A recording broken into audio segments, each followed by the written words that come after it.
Hello guys, ರಿದಿಶ್ ಫುಡ್ಗೆ ಮತ್ತೆ ಸ್ವಾಗತ. ಇವತ್ತು ನಾನು ನಿಮಗೆ ಮನೆಯಲ್ಲೇ ಕೇಕ್ ಹೇಗೆ ಮಾಡ್ಕೊಳ್ಳೋದಂತ ತೋರಿಸ್ಕೊಡ್ತಿದ್ದೀನಿ. ಅದನ್ನು ಕೂಡ ವಿತೌಟ್ ಶುಗರ್ ಇಲ್ಲದೆ ನೀವು ಕೇಕ್ನ ರೆಡಿ ಮಾಡ್ಕೊಳ್ಬೋದು. ನೋಡಿ ಯಾವ ಥರ ಸಾಫ್ಟಾಗಿ ಬಂದಿದೆ ಅಂತ ಹೇಳಿ ಕೇಕು.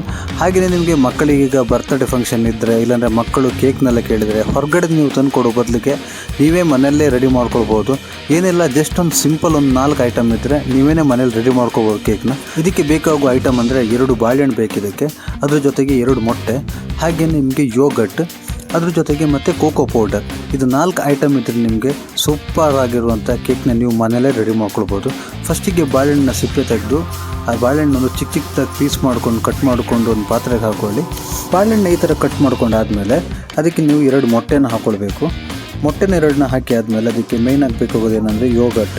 ಇಲ್ಲಿ ನಾನೀಗ ಫ್ಲೇವರ್ಡ್ ಯೋಗಟ್ನ ಯೂಸ್ ಮಾಡ್ತಿದ್ದೀನಿ, ಯಾಕಂದರೆ ನನಗೆ ಪ್ಲೈನ್ ಯೋಗಟ್ ಸಿಗಲಿಲ್ಲ. ಸೊ ಅದಕ್ಕೋಸ್ಕರ ಫ್ಲೇವರ್ಡ್ ಯೋಗಟ್ ತೊಗೊಂಡೇ ಮಾಡ್ತಿದ್ದೀನಿ ನಾನೀಗ. ಬಟ್ ನೀವು ಇದನ್ನು ಟ್ರೈ ಮಾಡೋದಿದ್ರೆ ಪ್ಲೈನ್ ಯೋಗಟ್ ತೊಗೊಂಡೇ ಮಾಡಿ ಇದನ್ನು, ಯಾಕಂದರೆ ನಿಮಗೆ ಫ್ಲೇವರ್ಡ್ ಯೋಗಟ್ಟಿಂದ ಪ್ಲೈನ್ ಯೋಗಟ್ ಬೆಸ್ಟ್ ನಮ್ಮ ಹೆಲ್ತ್ಗೆ. ಸೊ ಅದಾದಮೇಲೆ 1 ಕಪ್ಪಷ್ಟು ಕೋಕೋ ಪೌಡ್ರನ್ನ ಹಾಕ್ಕೊಳ್ಬೇಕು. ಕೋಕೋ ಪೌಡ್ರನ್ನ ಹಾಕೊಂಡಾದ್ಮೇಲೆ ಚೆನ್ನಾಗಿ ಮಿಕ್ಸ್ ಮಾಡ್ಕೊಳ್ಬೇಕು. ಇದನ್ನು ಈ ಥರ ಮಿಕ್ಸ್ ಮಾಡಿದರೆ ಮಿಕ್ಸ್ ಆಗೋಲ್ಲ.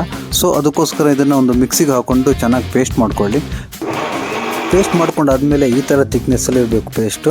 ಇನ್ ಕೇಸ್ ನೀವು ನೀರು ಥರ ಇದ್ದರೆ ಪೇಸ್ಟು, ಅದಕ್ಕೆ ಇನ್ನೊಂದು ಸ್ವಲ್ಪ ಕೋಕೋ ಪೌಡ್ರ್ ಹಾಕ್ಕೊಂಡು ಈ ಥರ ಥಿಕ್ನೆಸ್ ಬರುವ ಹಾಗೆ ರೆಡಿ ಮಾಡ್ಕೊಳ್ಳಿ ಪೇಸ್ಟ್ನ. ಇದಾದಮೇಲೆ ಒಂದು ಪಾತ್ರೆನ ತೊಗೊಂಡು 1 ಸ್ಪೂನಷ್ಟು ತುಪ್ಪನ ಹಾಕಿ ತುಪ್ಪನ ಕಂಪ್ಲೀಟಾಗಿ ಸ್ಪ್ರೆಡ್ ಮಾಡ್ಕೊಳ್ಳಿ ಎಲ್ಲ ಕಡೆಗೂ. ಅದಾದಮೇಲೆ ಆಲ್ರೆಡಿ ನಾವು ರೆಡಿ ಮಾಡ್ಕೊಂಡಿರ್ತೀವಲ್ಲ ಪೇಸ್ಟ್, ಆ ಪೇಸ್ಟನ್ನ ಹಾಕ್ಕೊಳ್ಬೇಕು. ಈ ಥರ ಪೇಸ್ಟನ್ನು ಕಂಪ್ಲೀಟಾಗಿ ಹಾಕಿ ನೆಕ್ಸ್ಟ್ ಅದಕ್ಕೆ ಮೇಲ್ಗಡೆಯಿಂದ ಸ್ವಲ್ಪ ಡ್ರೈ ಫ್ರೂಟ್ಸ್ನ ಹಾಕ್ಕೊಳ್ಬೇಕಾದ್ರೆ ನಿಮಗೆ ಟೇಸ್ಟಿಗೆ. ನಾನಿಲ್ಲಿ ಸ್ವಲ್ಪ ಚಿಯಾ ಸೀಡ್ಸ್, ಫ್ಲ್ಯಾಕ್ಸ್ ಸೀಡ್ಸ್, ಹಾಗೆಯೇ ಮತ್ತು ಕಟ್ ಪೀಸ್ ಖರ್ಜೂರನ ಯೂಸ್ ಮಾಡ್ಕೊಂಡಿದ್ದೀನಿ. ಆದಮೇಲೆ ಒಂದು ಕುಕ್ಕರ್ನ ತೊಗೊಳ್ಳಿ. ಕುಕ್ಕರ್ ಒಳಗೆ ಒಂದು ಸ್ಟ್ಯಾಂಡ್ನ ಇಟ್ಟು ತಳಭಾಗದಲ್ಲಿ 1 ಗ್ಲಾಸಷ್ಟು ನೀರನ್ನು ಹಾಕ್ಕೊಳ್ಳಿ. ಅದಕ್ಕೆ ನೀರನ್ನು ಹಾಕ್ಕೊಂಡಾದ್ಮೇಲೆ ನಮ್ಮ ರೆಡಿಯಾಗಿರೋ ಕೇಕ್ನ ಐಟಮ್ನ ಅದರೊಳಗೆ ಇಟ್ಟು ಕುಕ್ಕರ್ನ ಕ್ಯಾಪ್ನ ಹಾಕಿ ವಿತೌಟ್ ವಿಸಿಲ್ ಒಂದು 10 ಮಿನಿಟ್ಸ್ ಅದನ್ನ ಕುಕ್ಕಾಗಿ ಹೋಗಬೇಡಿ. 10 ಮಿನಿಟ್ಸ್ ಕುಕ್ಕಾಗಾದಮೇಲೆ ಕುಕ್ಕರ್ನ ಓಪನ್ ಮಾಡಿದರೆ ನಮ್ಮ ಟೇಸ್ಟಿ ಹಾಗೇನೆ healthy home made cake ready to eat. ಮಕ್ಕಳಿಗೆ ನೀವು ಹೊರಗಡೆಯಿಂದ ಕೇಕ್ ತಂದು ಕೊಡೋ ಬದಲಿಗೆ ಮನೆಯಲ್ಲೇ ಈ ಥರ ರೆಡಿ ಮಾಡ್ಕೊಳ್ಳಿ, ಯಾಕಂದರೆ ಇದು ಹೆಲ್ದಿನೂ ಕೂಡ ಹೌದು. ಹೊರಗಡೆ ಕೇಕ್ ಅಂದರೆ ನಿಮ್ಗೆ ಅದರಲ್ಲಿ ಶುಗರು, ಕೆಮಿಕಲ್ಸು, ಕಲರ್ಸು ಎಲ್ಲದನ್ನೂ ಯೂಸ್ ಮಾಡ್ತಾರೆ. ಸೊ ಒಂದ್ಸಲ ಈ ಕೇಕ್ನ ಟ್ರೈ ಮಾಡಿ ಕಮೆಂಟ್ ಮಾಡಿ. ಏನಿಲ್ಲ, ಸಿಂಪಲ್ ಆಗಿದೆ, 10 ಮಿನಿಟ್ಸಲ್ಲಿ ರೆಡಿ ಮಾಡ್ಕೊಳ್ಬೋದು. ಒಂದ್ಸಲ ಟ್ರೈ ಮಾಡಿ ಕಮೆಂಟ್ ಮಾಡಿ ಗಾಯ್ಸ್. Thank you.